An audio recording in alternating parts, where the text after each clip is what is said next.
And we are live, I believe. Once again, another week with my good friend Larry Johnson. Larry Johnson, how you doing, man? Hey, I'm older. I was announced that I had a birthday yesterday when I didn't because my birthday is a week ago, but okay. Yeah, let's call Telegram guy and tell him he's wrong. Yeah, yeah. Yeah, well, happy birthday nonetheless. Yeah, feliz cumpleaños a mí. Feliz cumpleaños. Yeah, so just before we start, we'd like to remember everybody that like, share, subscribe to the channels, you know, put the bell so you get the notifications and all that stuff, and be a member on the channel if you want. Also follow Larry in all his outlets, but mainly on Sonar 21, where he publishes everything, including this conversation that we Yes. are going to have now. Larry, my good friend, there are too much to talk about, but the weak focus is Epstein.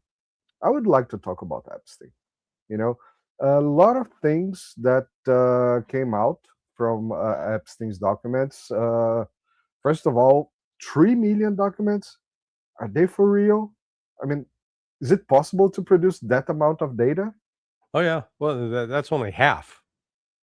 More than half remains under government seal. So, this what this exposes, just the volume of it, is a massive, massive government cover up.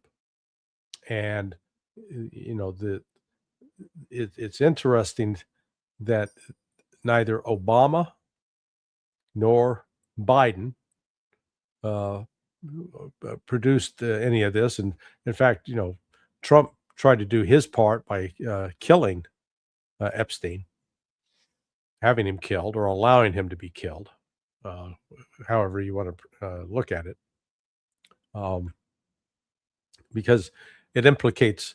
It's not. It's bipartisan. It implicates people on the Democrat side. It implicates people on the Republican side. It implicates prominent individuals who don't really identify with either party, but they are the money guys. They buy their way, buy their influence. And one a prominent one of those is Robert Kraft, uh, who was implicated in this. Uh, the billionaire, Who is uh, that guy? billionaire Robert Kraft. He is the owner of the New England Patriots, and he's I think he's a billionaire. If not, he's multi, worth several hundred million anyway. Um, yeah, this is a guy who got arrested at a massage parlor in over on south of Jacksonville, Florida. 5 years ago. Uh, so he already had a taste for the hookers. So it's not surprising that he was implicated in previous testimony by victims of Jeffrey Epstein. Yeah, but so it's a massive cover up. That's all it is. From these documents that are coming out today, what I find very interesting. Of course, I haven't read all of them. I kind of asked Grok what are the main subjects because it's 3 million pages. Whatever, it's just stupid at some point. 3 million pages. You're going to produce content for I don't know 10 years out of this. But what I find interesting is the timing. You said that again. What you find interesting is what? Hello, you froze up.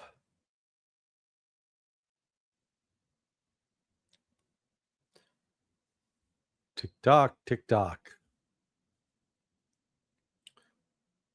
Marcelo. Yeah, you're I'm back. back. Yeah, you froze. Um, Internet here sucks. Have to state that. Uh, so what I find interesting is that timing. We are about to see a major development in Iran, and this comes out. Um, my question here is, are they trying? And Ray, remember very well yesterday on the judge. you know, that Clinton had the Lewinsky scandal, and then he just bombed a lot of countries, you know, Iraq, Sudan, Afghanistan, out of that. Uh, do you think this is coming as a way to push Trump to do something about Iran, or do you No, think this is coming to hold him from doing something about Iran? no, I think it's not even related. Because remember, this production of documents was the production was a result of a bill passed by the Congress, both Senate and House, that was initially brought by Marjorie Taylor Greene and some Republicans with Democrat support, but it did pass, requiring these documents to be released last December. And they've been dragging their feet all along. No, this, and in fact, this, based upon what, as my new analysis produced yesterday, the United States is not going to attack Iran, or if we do, we're going to get our ass kicked because uh, we've got the force that is now deployed, the naval force, the so-called armada. It's smaller than the naval force that was in the Red Sea to stop the Houthis, to reopen freedom of navigation and to stop the Houthis from getting support from Iran.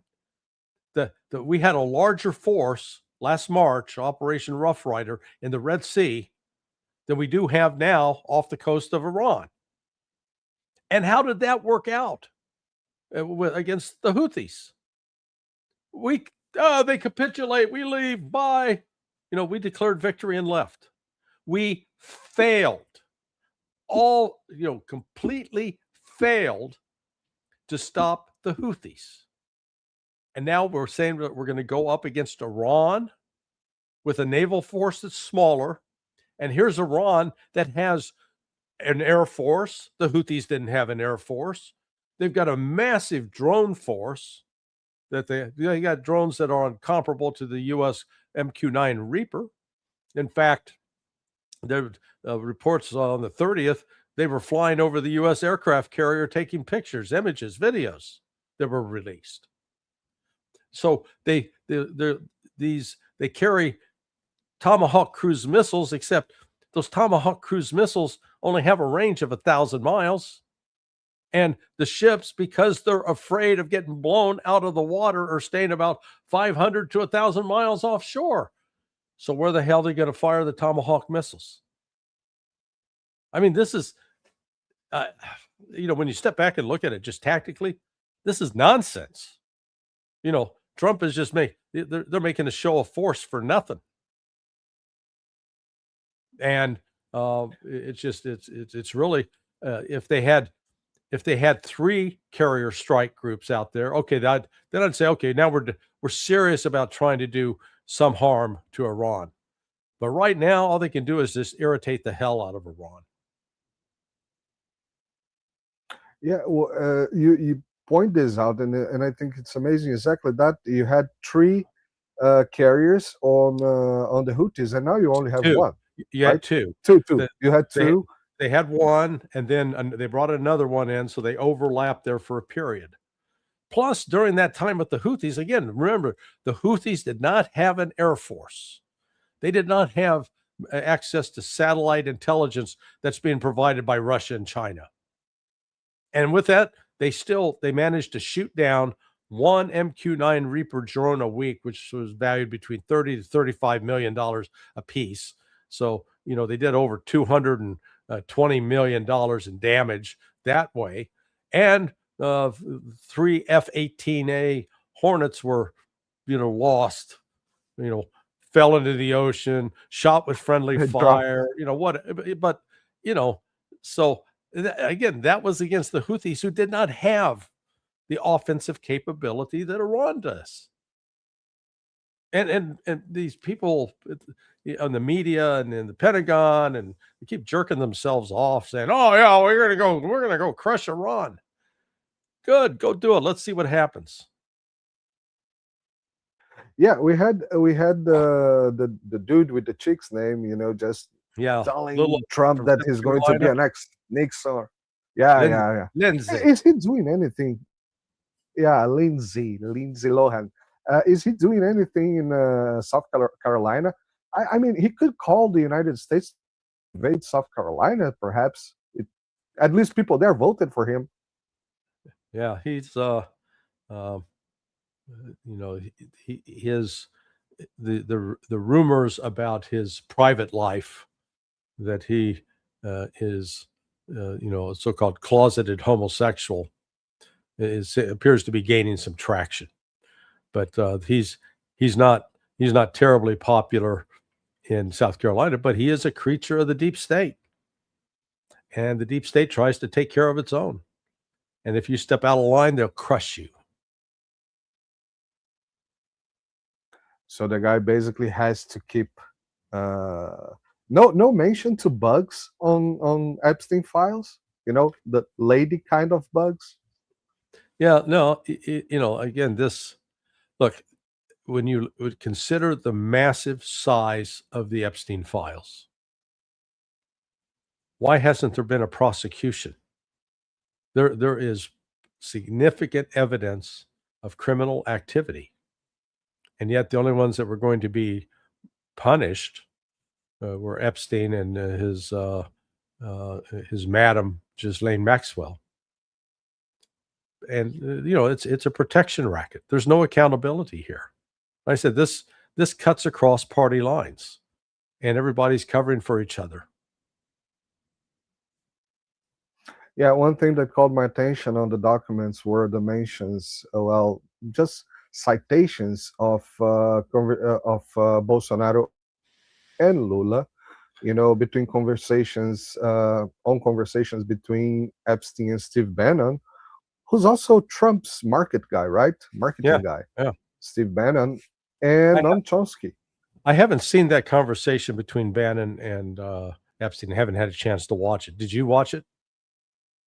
And Yeah, basically is Bannon is Epstein, you know, kind of praising Bolsonaro and Bannon telling him, well, that's he's my guy, and we're gonna put him to presidency. And at the same time, you have Epstein and Noam Chomsky, who was pretty much involved with Free Lula movement here in Brazil, telling, well, you know, this guy is the most important um, political prisoner on the world right now. You know, talking about Lula da Silva. And at the same time, you have conversations between Chomsky and Bannon. Basically, Bannon telling Chomsky, okay, tell your guy that this year I'm going to put my guy on presidency. You know, and well, Bolsonaro actually won. We know that. And later on, Lula was released. But there is no conversation between the actors, the Brazilian actors, Bolsonaro and Lula. At least no citations of them participating in any conversation, just negotiating between Bannon and Chomsky. And the interesting part to me is that this kind of makes pretty clear that both, you know, ranges of Brazilian politics are somehow involved or controlled by the, you know, U.S. deep state or Mossad or MI6, whatever. The yeah, guys between Epstein and these other guys, Bannon and Bannon. I know recently he had uh, a meeting with Bolsonaro's son, Eduardo Bolsonaro. This video kind of floated around, you know, where he was basically calling Eduardo Bolsonaro the next Brazilian president, and then, you know, Zig Heiling to the AFD, the German AFD. yeah. Well, this again, the clear message out of the Epstein files is within the elite, as long as you play ball, there is no accountability. You can do whatever the fuck you want, and it is on a personal level from the Epstein files is that these elites they can have sex with underage girls, They can have sex with children. There are reports of ritual satanic abuse involving even killing of some children. So you can there is no higher. You don't answer to anybody. You are God. You get to make the choice, and as long as you don't get caught, you get away with it. So that's on this individual level. Then what? So lo and behold, when those same people are in positions of authority over armies and economies, again, they don't answer to any higher power. They don't have to worry about burning in hell because they don't believe in hell. I can do whatever I want. I can invade Venezuela. I can capture its president. I can grab these people, accuse them of being terrorists, and put them in Guantanamo, and I can torture them. I can, can do anything. I have no limits. That's the other side of this Epstein thing, because it really speaks to a system that is not based upon any morality. It is completely immoral and transactional. Yes, perfect. Just recently, I saw a very interesting analysis from a Chinese guy. I think the channel is called Predictive History. He's getting traction on the internet, and he was Who is mostly this? talking about this. The channel name is Predictive History. I'll send you the channel later. I don't remember. This guy is getting a lot of traction in the Okay. internet. Uh, and basically he was talking about this satanic movements and secret societies and stuff like that. And well, we've been discussing this since day one that we met, Larry, and we can pretty much now see that we were not conspiracy theorists. Well, yeah, and the fact, look, there are secret societies. You do have, like the Masonic order, the Masons. There are secret handshakes and ways that they identify each other that the average person will not be aware of. Skull and Bones was a society at Yale that and you got some of the initiation rituals that are not talked about in public are, you could classify them as rooted in evil, not in good. So there is a real element of spiritual element that you could say is rooted in Satanism. And it looks like you froze again.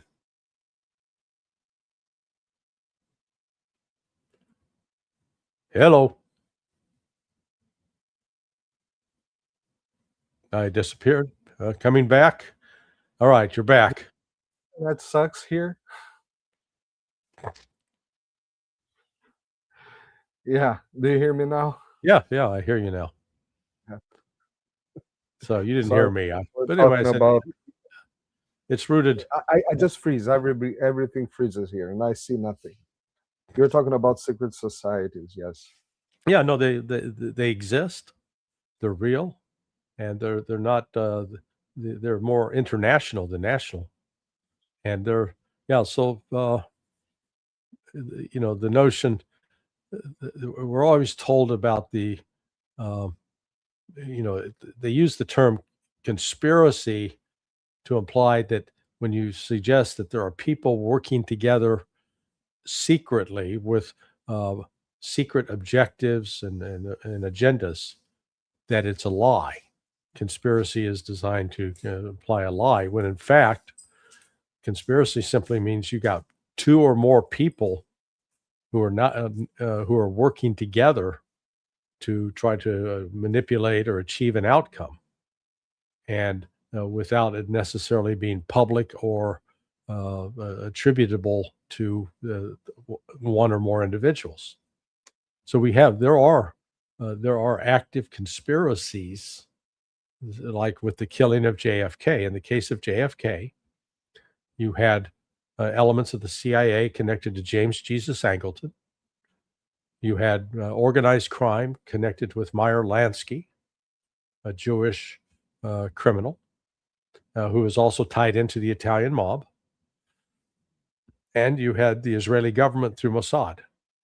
And the basic reason they killed Kennedy is his efforts to expose Israel's work on a nuclear atomic bomb back then.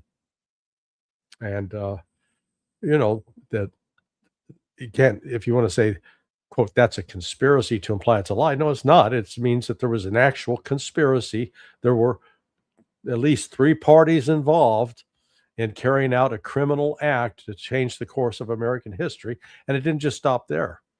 There is now good evidence that even the Zapruder film was altered to make it look like the explosion came from the front of what you see on the video is the explosion comes out of the front of his head. But what eyewitnesses saw is they said the back of his head was blown open. So, Interesting you mentioned that, because I remember when I was young that I saw the first time this video, and then the narrator, someone from the TV that was narrating what was going on, was talking about his wife going to the Jackie, back of Jackie Kennedy, going to the back of the car to get his brains. or grab a piece of his So skull. Yeah. exactly. So if the force goes forward and the explosion goes forward, there shouldn't be skull on the back. Yeah, exactly. Yeah. Well, yeah, never thought about it for a But second. again, there's been, it's been covered up. That it is, a lot. There were some powerful people implicated in that, and one of the reasons a lot stayed away from it is they were afraid that they could be killed. Yeah. So I don't know if the assassination attempts on Trump were designed to send him a message, or were actually designed to kill him. But regardless of what the message was, he certainly performed as I think he was expected to, which was to be an Israel first guy. Yeah, a message. Stay online.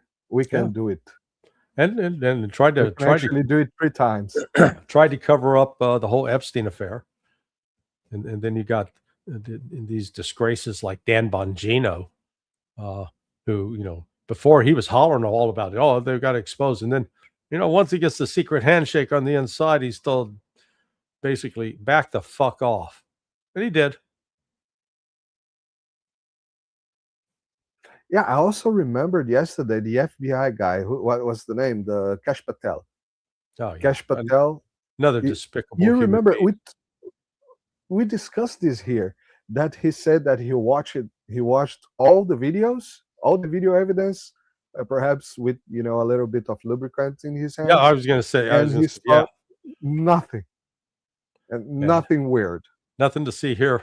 But even now, nothing to see here. they're putting out some videos that show naked young girls.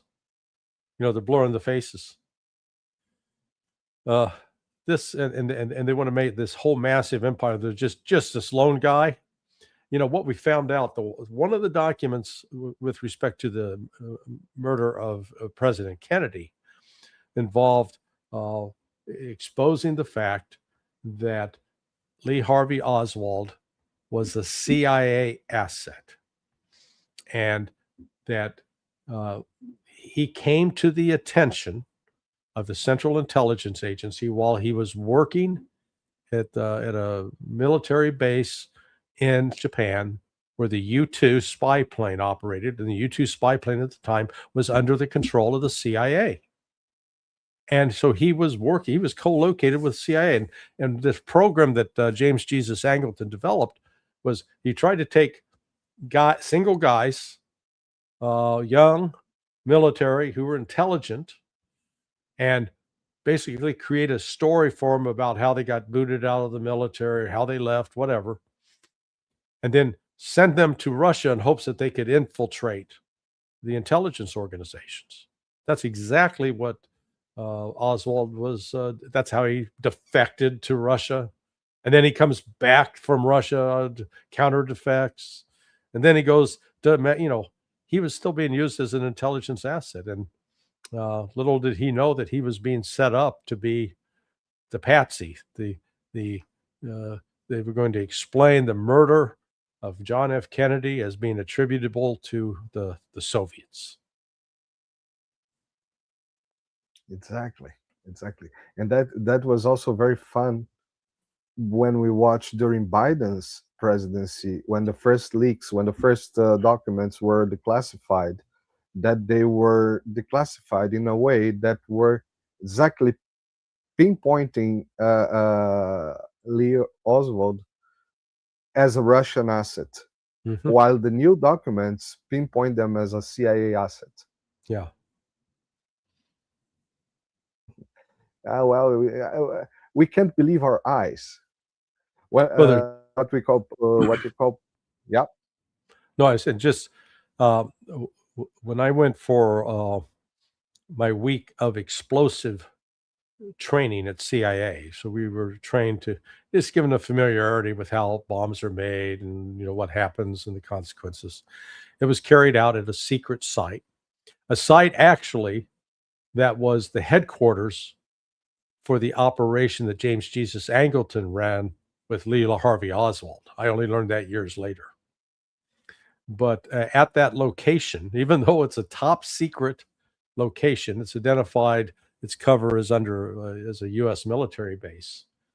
They literally sold like coffee mugs and T-shirts and belt buckles that said, "Admit nothing, deny everything, make counter accusations." I mean, think about how weird that is. They're actually at a top secret location selling this shit, but that's how they do it. Don't admit that you did something. In fact, deny it, and then make the counter accusation that it's the Russians. And I just froze on my end. Can you hear me though? Okay, there. Yeah, the Yeah, image. yeah, I can hear you. I can hear you. Yes. Okay, yeah, the image froze, but sorry, my phone was going off. So that's what we're looking at here is a complete lack of accountability. Don't Didn't they had T-shirts saying I've been to a secret base and all I bought was this lame T-shirt? They should have. They should have. But Larry, let's talk about Ukraine a little bit. Well, yeah, no. Before Ukraine, I would go. I would like to go back to Iran. There is this meeting with Arakshi appointed in Istanbul, right Yeah, between with him Witkoff and and Kushner. Witkoff. Yeah. Do you think? Do you think that this could be a new setup for assassinating the negotiator, as Israel recently did with Palestine? No, Oh, no. sorry, not Palestine. The Hamas, with Hamas Yeah, and Hezbollah. no. This is the old banana in the tailpipe routine. Okay. Do you know what that refers to? Uh, No. so okay. Well, when the first Beverly Hills Cop with Eddie Murphy. So he's standing in this hotel and he's I and the remember. cops are surveilling him, and so he goes out and he sticks a banana in the tailpipe, which it's got homosexual overtones. The old banana, and by sticking it in the tailpipe, the car couldn't run, so it blocked off. And uh, and at one point, one of the cops says to him later, "We're not going to fall for that banana in the tailpipe routine again." Okay, so uh, Iran's already been suckered by negotiations. This is I think these will be legitimate negotiations. And Witkoff and Kushner, what they're going to hear from Arachi is something very simple. Um, if you want a serious deal to guarantee that we will not build nuclear weapons, we're willing to agree to a system of inspection and guarantees that, but it's going to involve Russia and China, and as well as yourselves. It's not just going to be you, and it's not just going to be the International Atomic Energy Agency. Um, but we and well, he's not going to say how much, but he's saying we'll agree to discuss, refining how much enrichment of uranium we'll do, because we do need some for medical research, but we'll be willing to make concessions on that. Other than that, we're going to keep our missiles. We're going to continue to support our Shia brothers and sisters in Lebanon, in Syria, in Iraq. But if you want a deal to walk away and say Iran does not have a nuclear weapon and will not pose a nuclear threat to Israel, you can have that. So then it'll be a point to say, is Trump willing to accept that deal? I think I'll say if he's smart. I mean, Trump has been doing some incredibly stupid stuff, and it's with his advisors around him. The Republicans are going to lose the midterms if they don't turn this around. So one way to turn it around is, hey, we negotiated a peace agreement with Iran, and Iran doesn't have nukes. Trump could take the victory lap on that. The irony is, if he hadn't withdrawn from the JCPOA, he would have actually had more power over Iran today than he does, because under the JCPOA, you had Iran and China signed on to that. I mean, Iran, Russia, and China, and they were willing to enforce sanctions. They're no longer willing to enforce the sanctions. The U.S. walked away from JCPOA. Europe never applied the sanction relief that they had obtained. And so Russia and China said, screw you then. We're not going to be part of this anymore. And you still, under that, we would have had inspections and assurances that that Iran was not building a nuclear weapon. But so Trump can get now, if he really wants an assurance that Iran doesn't have a nuclear weapon, he can get that. But the things that Israel wants, get rid of Iran's missile force, get rid of Iran's support for the Houthis as well as Hezbollah and Hamas, not going to happen. And how much uranium they're going to do, they're willing to negotiate on that. So we'll see. It is that's why I not only, I was thinking, because I had not sat down and really looked at the military. I made some assumptions about the naval force. I thought it was much bigger than what had gone after the Houthis. And then yesterday when I realized, oh my God, it's actually a weaker force with less capability to protect against a swarm drone attack, which is they're more likely to face a swarm drone attack than they were in the Red Sea, for God's sake. So, that's the United States is not in a position to do any kind of significant military damage to Iran.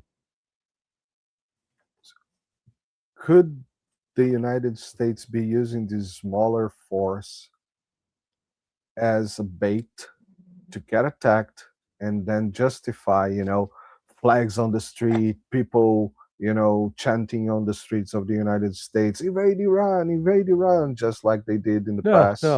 No. I mean, look, Iran's made it clear. If they're attacked, they're not going to attack unless they're attacked. And when they respond, they're going to wipe out every U.S. military base in the Persian Gulf. And they've got the ability to do it, and we don't have the ability to stop them. Yeah, that's worrisome. But since you mentioned the JCPOA, Larry, 2 days from now, the nuclear treaty between United States and Russia expires. Yeah, START. Are there any? Yeah, the START treaty expires. Are there any talks about that at all, or are we just going to go back to nuclear arms race as old times? We're headed back to a nuclear arms race. I think there's no sign. Putin's made the offer, and Trump so far has not responded. It's that simple. And so and there's again foolishness on the part of the United States. We think we're ahead of Russia in so many areas, and we're not. We're behind, generations behind. Yeah, that's and also how big right now is the U.S.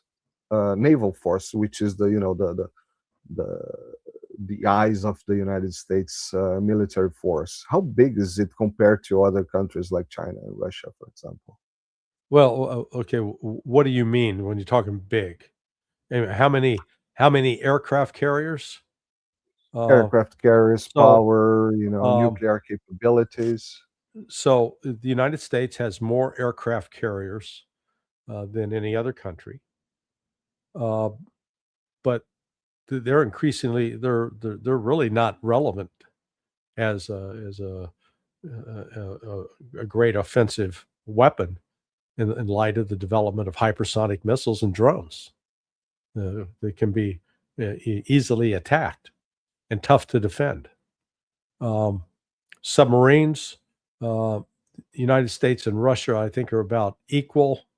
Um, I know the United States has it may have more submarines, 60, like 67 is the last number I saw, but it's not clear that all of those, a significant portion of those, are actually in port and not able to sail. Uh, Russia, by contrast, has developed some very advanced. They basically got a drone submarine that's out there. It doesn't have to surface, doesn't have to, buy more. It's run on nuclear fuel, so it doesn't need to be refueled. You don't have a bunch of sailors on board that have to be fed, and you know, Russia has an advantage on that front. Um, the days of the United States having dominance, uh, the Chinese in terms of just conventional ships and destroyers and stuff are outpacing the United States. I'll have a bigger naval fleet. And so what's interesting is Russia, China, and Iran will be conducting a naval exercise about the first week in March. They've been doing it now for the last 8 years.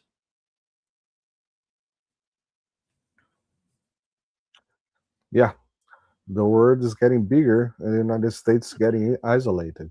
Yeah, Uh, uh, yeah, I know we're almost about an hour now, but I would like to ask you a question that you mentioned on the judge yesterday, which is very interesting.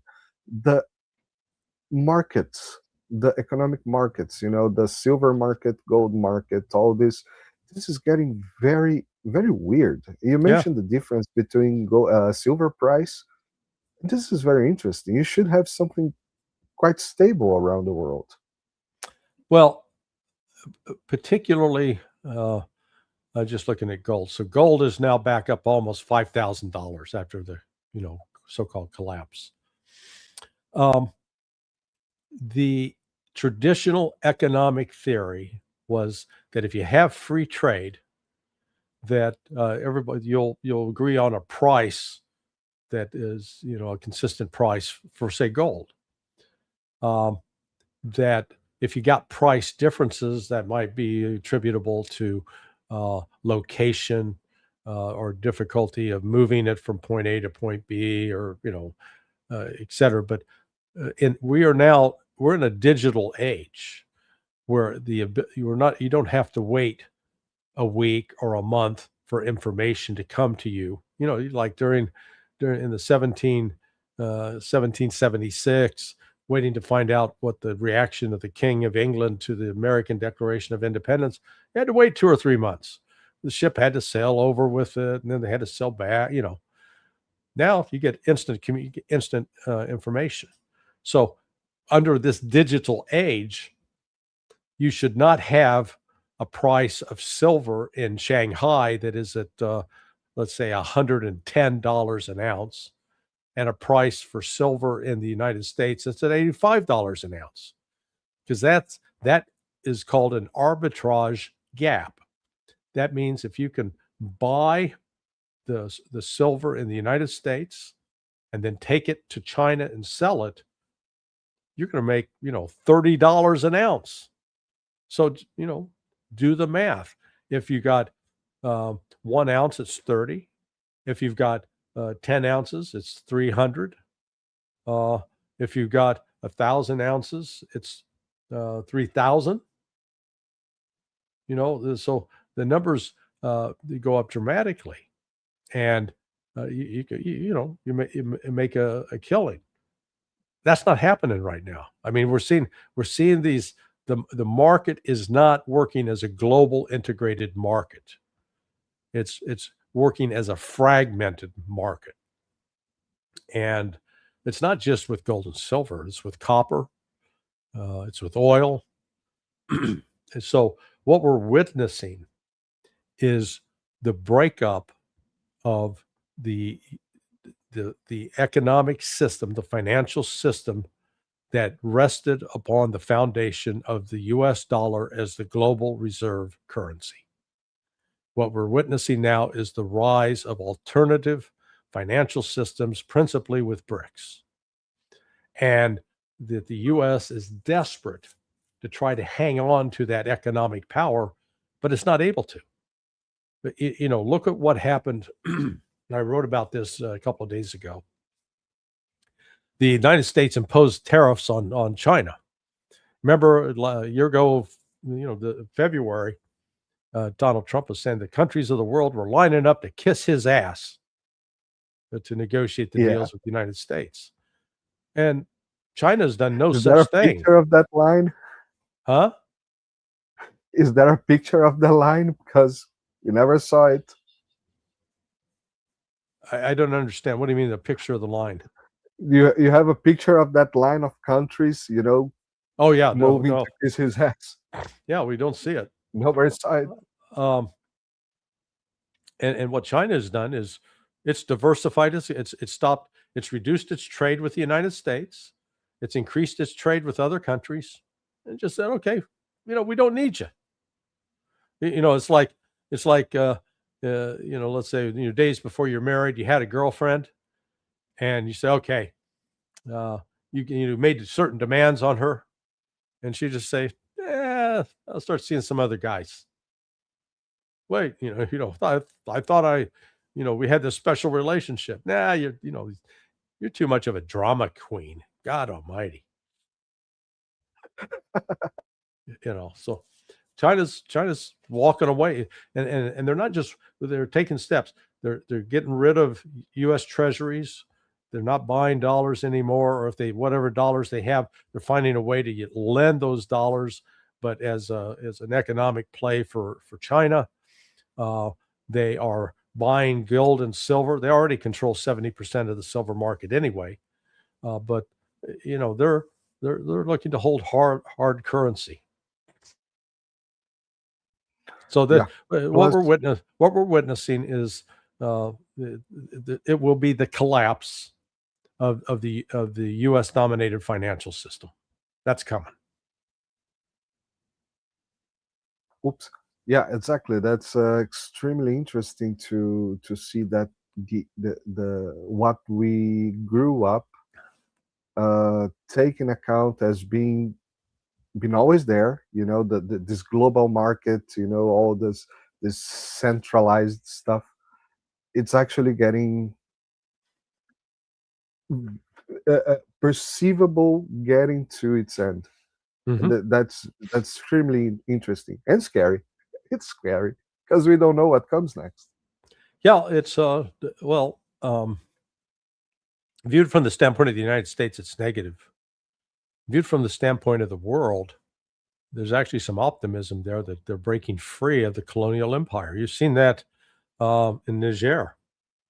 They kicked the French out. The French are still trying to mount. They just actually tried another attack yesterday, and the Russian forces there beat it back, killed these insurgents. But we see that the economic fortunes of these African countries are starting to turn around because they're not being raped and robbed by the European masters. They're now able to control their own destiny, and working with China's Belt and Road.